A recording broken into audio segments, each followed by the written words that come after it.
मेरा नाम पिस्ता है और मैं बसंत ऋतु के बारे में कुछ जानना चाहती हूँ। और सर आप प्लीज इसके बारे में कुछ बताएं। हरदेव जोशी राजकीय कन्या महाविद्यालय में भारतीय ज्ञान परंपरा केंद्र के अंतर्गत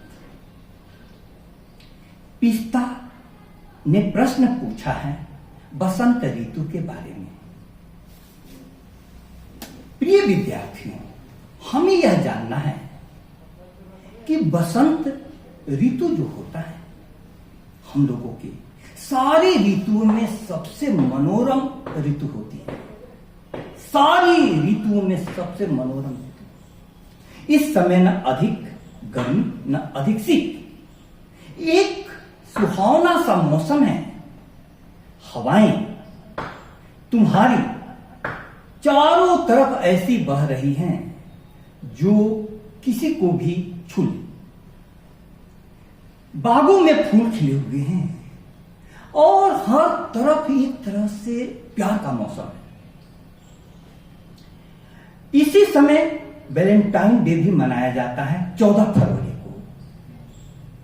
तो मैं तुम्हें भारतीय ज्ञान परंपरा केंद्र के आलोक में सबसे पहले एक कहानी सुनाना चाहता हूं। उस कहानी को तुम ध्यान से सुनना। कहानी यह कहती है कि शिव जी तपस्या में रत थे और उनकी तपस्या को भंग करने के लिए काम और रति उनके अगल बगल नृत्य करने लगे। शिव जी की जब तपस्या भंग होने लगी तो उनको क्रोध आया और उसमें उन्होंने तृतीय नेत्र खोला और काम भस्म हो गए। काम के भस्म होते ही उसकी पत्नी रति रोने लगी।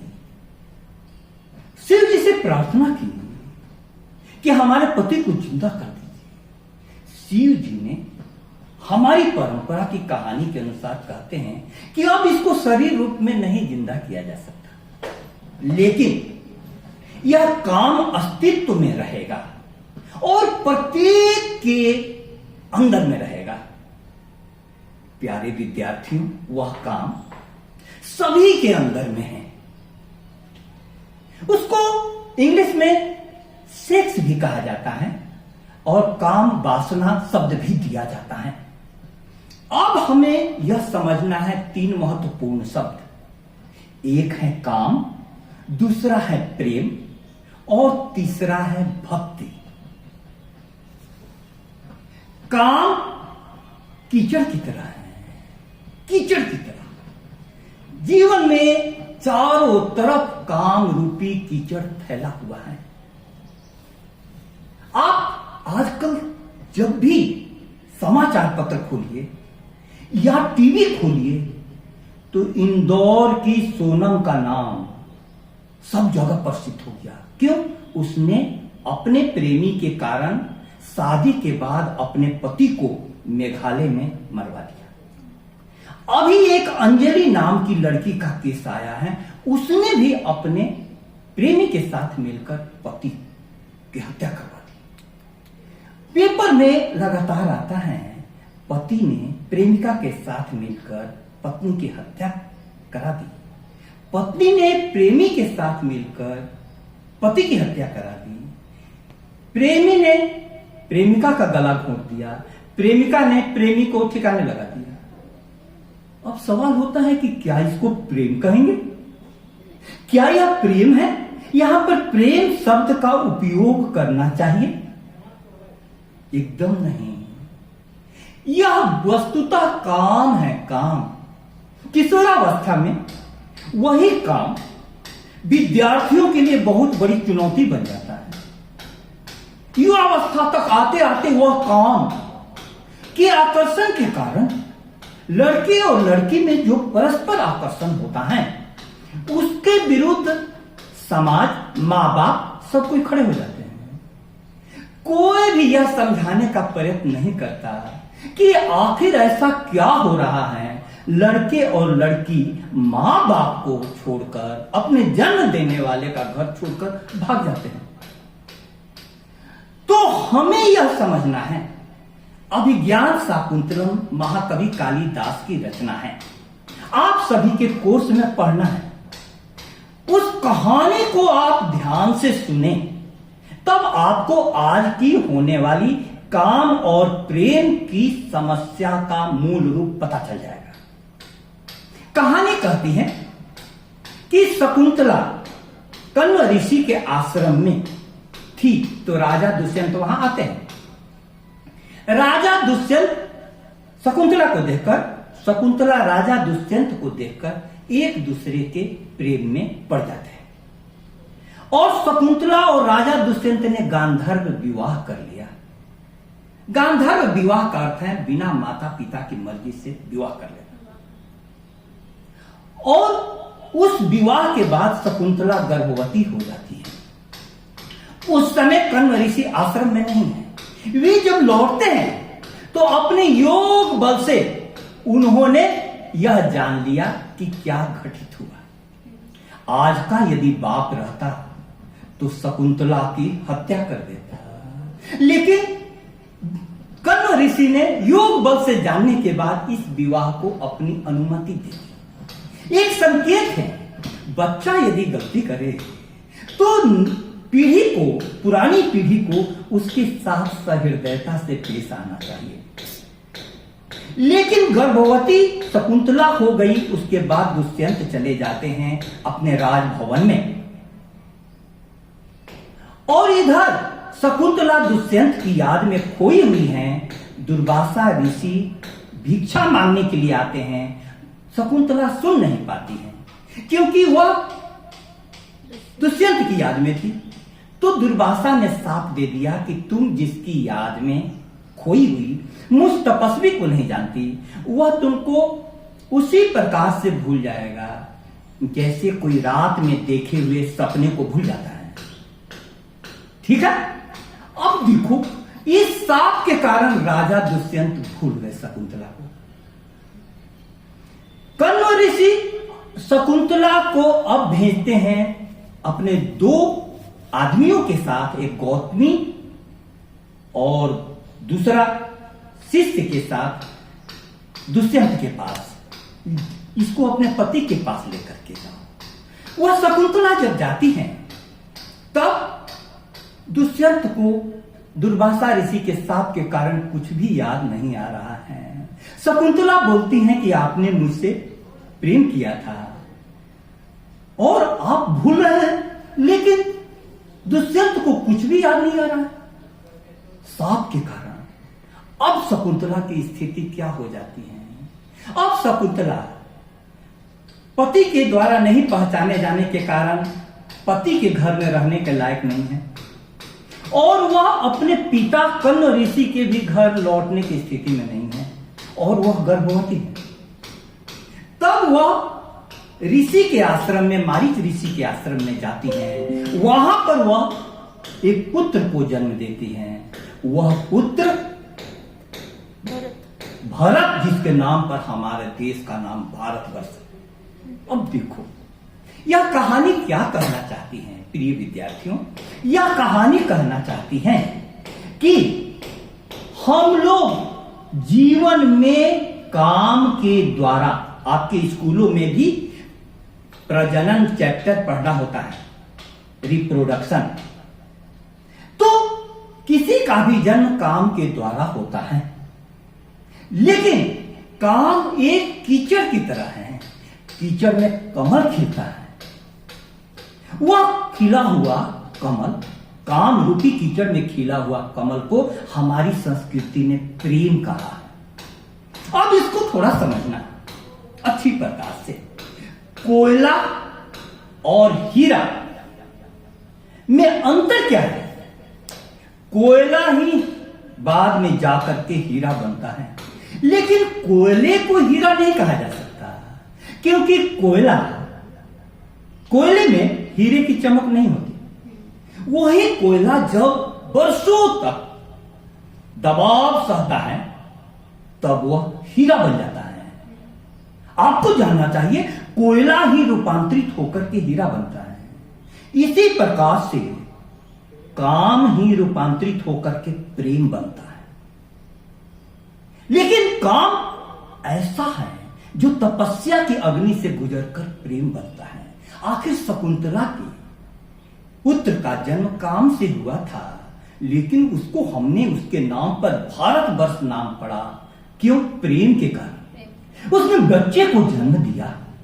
मेरे प्यारे विद्यार्थियों, आपको यह कहानी मैंने इसलिए सुनाई कि इन दौरान पूरे समाज की स्थिति बहुत विस्फोटक है, और उस विस्फोटक स्थिति में एक शिक्षक होने के नाते मुझको सबसे बड़ी गलती यह लग रही है कि जो काम हर के अंदर छुपा हुआ है, जिस काम के द्वारा संतति उत्पन्न होती है, वही बच्चे जब किशोरावस्था में पहुंचते हैं और एक दूसरे के प्रति आकर्षण में फंसते हैं, तो हमारा समाज कैसा व्यवहार करता है। एक कविता की पंक्तियां हैं, उनको ध्यान से सुनिए। जब से तुमसे प्यार हुआ है, दुश्मन सब संसार हुआ है। गली गली देती है गाली, हर वातायन व्यंग सुनाता। हर कोई अब पथ पर चलते अंगुली से मुझको दिखलाता। मुझको अपराधी ठहराया, प्रीति रतन का चोर बताया। मेरे अपनों का भी मुझसे बदला सा व्यवहार हुआ है। जब से तुमसे प्यार हुआ है, दुश्मन सब संसार हुआ है। माता पिता का भी व्यवहार बदल जाता है। तुमको कोई समझाने नहीं आता है। तुम बातें अपनी किससे शेयर करती हो? अपनी उम्र वालों के साथ। और क्या होता है? अंधे अंधा ठेलिया, दोनों को पड़ब। दोनों को कोई अनुभव नहीं है। इतने महत्वपूर्ण विषय पर बातें किसके साथ होनी चाहिए? माता पिता के साथ और शिक्षक के साथ। कभी होती है? हमारा समाज का काम के प्रति दृष्टिकोण स्वस्थ नहीं है। इसके कारण समाज में इतनी ज्यादा विद्रुपताएं, विकृतियां बढ़ती जा रही हैं। मेरे प्यारे विद्यार्थियों, काम प्रकृति है। प्रकृति में कुछ भी बुरा नहीं है। परमात्मा जो कुछ दिया है, प्रकृति ने जो कुछ दिया है, वो सबसे सुंदर उपहार है। यदि काम नहीं होता तो यह सृष्टि आगे नहीं बढ़ती। फूल पर तितली बैठती है, पराग कण ले जाकर के दूसरे जगह फैलाती है, तब फूल खिलते हैं। काम सबसे महत्वपूर्ण है और उसको हमारी संस्कृति ने देव कहा है, काम देव। क्यों? क्योंकि काम से ही राम का भी जन्म होता है। काम देवता है, लेकिन काम देवता कब बनेगा? जब काम शरीर का भोजन है, प्रेम आत्मा का भोजन है। प्रेम आत्मा का भोजन है। जब एक दूसरे के प्रति आकर्षण आत्मा तक पहुंचे।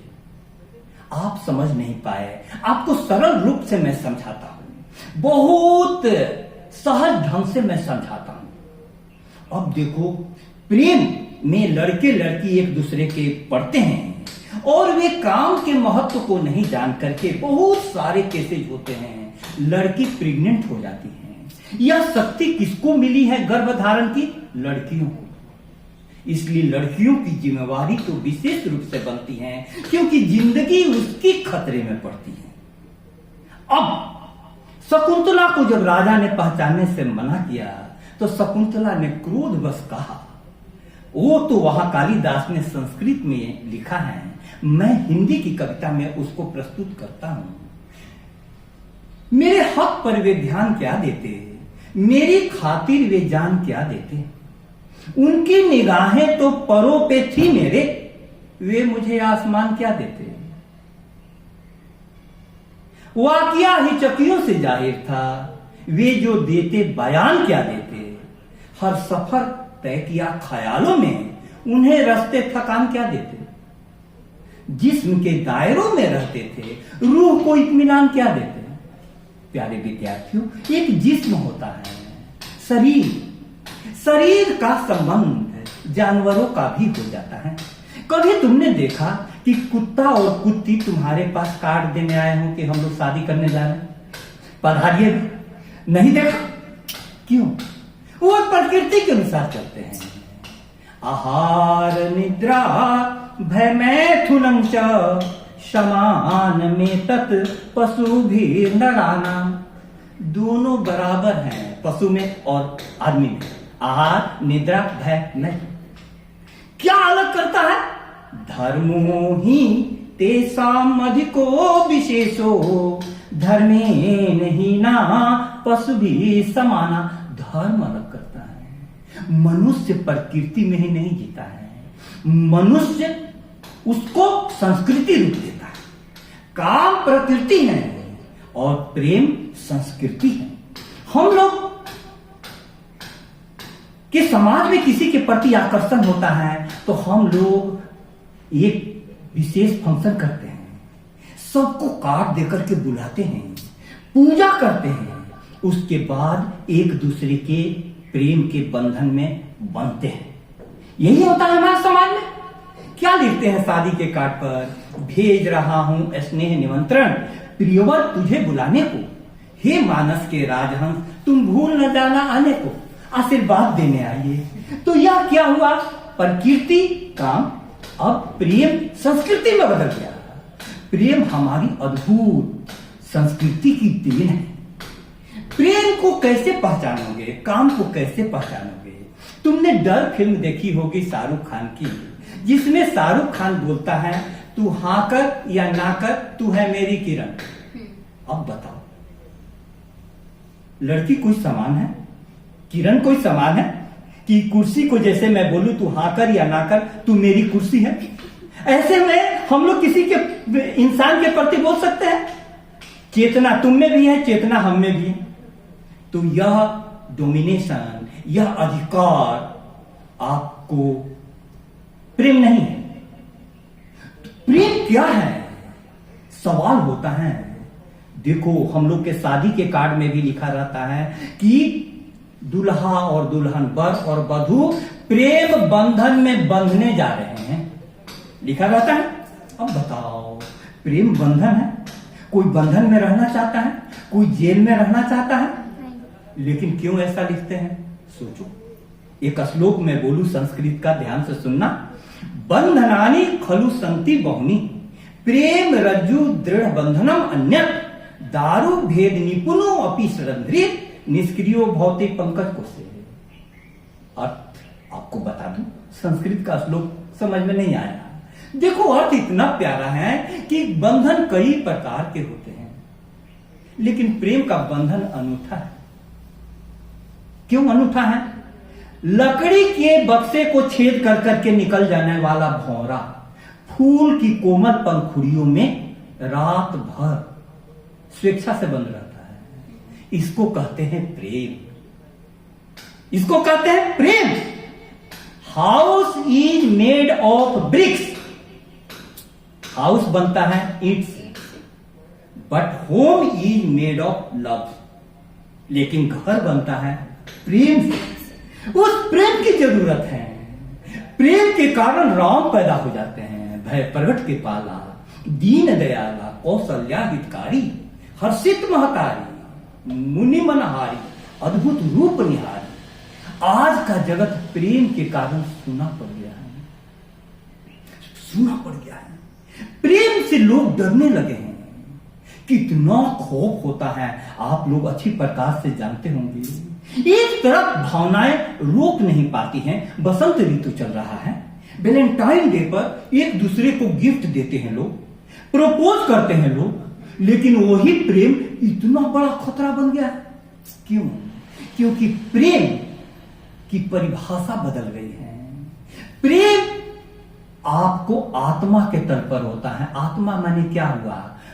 तुम मेरे समान हो। आत्मवत सर्वभूतेषु यह पश्यति सब पंडित। सब में अपनी आत्मा देखो तो तुम अपनी तरह देखो। तो तुम किसी को धोखा दोगी तो दूसरे को दुख नहीं लगेगा। तुम किसी को अपने अंदर में दबाओगी तो दूसरे को दुख नहीं लगेगा। तो प्रेम के बारे में खलील जिब्रान लिखते हैं, बहुत बड़े साहित्यकार हुए। प्रेम दो खंभे की तरह होता है। दोनों खंभे मिलकर के छत को संभालते हैं। तो हमारे दोनों के सहयोग से यह समाज चलता है। दोनों साथ में मिलकर के प्रेम से रहें। प्यारे विद्यार्थियों, प्रेम पर मैंने प्रकाश डाला। प्रेम माने क्या? प्रेम माने त्याग, प्रेम माने समर्पण, प्रेम माने एक दूसरे के प्रति सम्मान। इस प्रेम की परिभाषा को तुमको समझना होगा। इसलिए कवि कहता है, तुम प्रेम नहीं कर पाओगे, तुम प्रेम नहीं कर पाओगे, तुम नश्वर हो तो भावों में अमृत तो कहां से लाओगे। नश्वर मनुष्य कैसे प्रेम करे, लेकिन आत्मा अमर है। इसीलिए आप देखिएगा, जिन लोगों ने आत्मा वाले लोग हुए, स्वामी विवेकानंद, भगत सिंह, सुभाष चंद्र बोस, इन्होंने भी प्रेम किया। किसी का प्रेम मातृभूमि के प्रति, किसी का प्रेम और भी प्रकार का था। तो प्रेम बहुत विराट आकाश है, जिसमें आप बंधन में भी बहुत खुश रखिएगा। अब भक्ति क्या है? एक मनुष्य का दूसरे मनुष्य के प्रति आत्मा से मिलन प्रेम है, लेकिन एक मनुष्य का पूरे अस्तित्व के प्रति, चरम सत्ता के प्रति, उससे मिलन भक्ति है। थोड़ा याद करो, राधा और कृष्ण का प्रेम तुम जानती हो। राधा और कृष्ण एक समय में हुए, दोनों एक दूसरे के साथ प्रेम में थे। लेकिन हजारों वर्षों के बाद मीरा कृष्ण के प्रेम में पड़ती है। उस समय में कृष्ण नहीं थे, लेकिन आत्मा से उसका संपर्क कृष्ण से हुआ, और उस प्रेम में मीरा इतनी आनंद होकर के नाची, मुझे आई न जब से लाज, मैं इतना जोर से नाची यार कि घुंघरू टूट गए। मीरा के भजन सुनो। भक्ति में क्या भजन है, प्रेम के हैं। प्यारे विद्यार्थियों, काम, प्रेम और भक्ति पर मैंने आपको अपनी तरफ से समझाने की कोशिश की। आपका कोई और एक प्रश्न हो तो आप पूछ सकते हैं। बेटा पूछो, क्या नाम है? नाम बताओ। मेरा नाम भूमि चरपोटा है। और सर, प्रेम किससे करना चाहिए? हाँ, भूमि देखो, प्रेम किससे करना चाहिए, प्रेम के बारे में भारतीय संस्कृति कहती है, प्रेम एक संबंध नहीं है, स्थिति है। प्रेम एक संबंध नहीं है। संबंध माने दूसरे के साथ, दूसरा हो तो प्रेम होगा, नहीं हो तो नहीं होगा। लेकिन भारतीय संस्कृति ने माना है कि प्रेम एक स्थिति है। तुम प्रेम में अपने आप में रह सकती हो, प्रेम से भरी हुई, हृदय में प्रेम भरा हुआ हो। प्यारे विद्यार्थियों, सबसे पहले अपने से प्रेम करो, अपने जीवन से प्रेम। तुम्हारा जीवन एक बीज है। यह बीज क्या किसी को फल दे पाएगा, क्या किसी को फूल दे पाएगा, क्या किसी को सुगंध दे पाएगा। तुम अपने जीवन से प्रेम करो और इस बीज को, जीवन रूपी बीज को विकसित करो। इसमें पत्तियां आएंगी, कुछ दिनों के बाद इसमें फूल लगेंगे, इस पर फल आएंगे, उसमें से सुगंध उठेगी और सुगंध पूरे चमन को सुवासित कर देगा। तो आपके प्रश्न का भूमि यह जवाब है कि सबसे पहला प्रेम अपने से करना चाहिए। उसके बाद इस प्रेम का विस्तार होगा, माँ बाप, परिवार, फिर वह प्रेम और भी विराट लेगा। तब आप इस स्थिति में होती हैं कि किसी को भी देने की स्थिति में होइएगा। तब आपका प्रेम रूपी बंधन भी आपको बाहर जाने की अनुमति नहीं देगा। आप प्रेम से उसमें बंधन में रह सकती हैं, क्योंकि गृहस्थ जीवन सबसे बड़ी जिम्मेवारी है और प्रेम उसका आधार होना चाहिए। ओशो कहते हैं कि प्रेम की कमी से आजकल जो बच्चे पैदा हो रहे हैं वो इतना ज्यादा अवसाद में जा रहे हैं, आत्महत्या तक कर रहे हैं। माता पिता के साथ संबंध और शिक्षक के साथ संबंध प्रेम का होता है, लेकिन आजकल संबंध माता पिता का क्या हो गया है और शिक्षक का क्या हो गया है कि वे पूरी तरीके से उससे महत्वाकांक्षा का संबंध रखते हैं कि मेरा बेटा बढ़ कर करके कल डॉक्टर बनेगा, इंजीनियर बनेगा। आपने सुना होगा, पापा कहते हैं बड़ा नाम करेगा, बेटा हमारा ऐसा काम करेगा, मगर कोई ये न जाने है मेरी मंजिल कहां। तो आप देखो, लेकिन सबसे पहला क्या है, अपने से प्रेम करो। और उसके बाद यदि पहले के गुरुकुल आश्रम में माँ बाप अपने बच्चे को गुरु के पास भेज देते थे और गुरु के पास प्रकृति का वातावरण था, वहां प्रकृति में पेड़ पौधों के बीच में, पशु पक्षियों के बीच में बड़ा बच्चा पैदा हो रहा है, उसको गुरु को देखने को मिल रहा है, गुरु का जीवन। अब गुरु प्रेम से और ज्ञान से भरा होता था, उसका जीवन भी प्रेम से भर जाता था। आजकल हम लोग जो शिक्षा दे रहे हैं, जेल की दीवारों के बीच में हमारा कन्या महाविद्यालय चल रहा है और पेड़ कहाँ है, यहाँ तो कंक्रीट के भवन में, पत्थरों के रूम में हम लोग बैठ करके पढ़ रहे हैं। हमारा हृदय भी पाषाण होता जा रहा है। मेरे प्यारे विद्यार्थी, भूमि, आपके प्रश्न का यही जवाब है कि सबसे पहले स्वयं से प्रेम कीजिए, फिर प्रकृति से प्रेम कीजिए, पेड़ पौधों को देना सीखिए, पानी उनसे लगाव रखिए, पशु पक्षियों को रोटी दाना देना सीखिए, फिर आपको मनुष्य से प्रेम करने की कला आएगी। यह भारतीय ज्ञान परंपरा केंद्र के अंतर्गत काम, प्रेम और भक्ति के प्रति दृष्टिकोण था। आप सभी ने ध्यान से सुना और अच्छा प्रश्न पूछा, इसके लिए आपको बहुत बहुत धन्यवाद।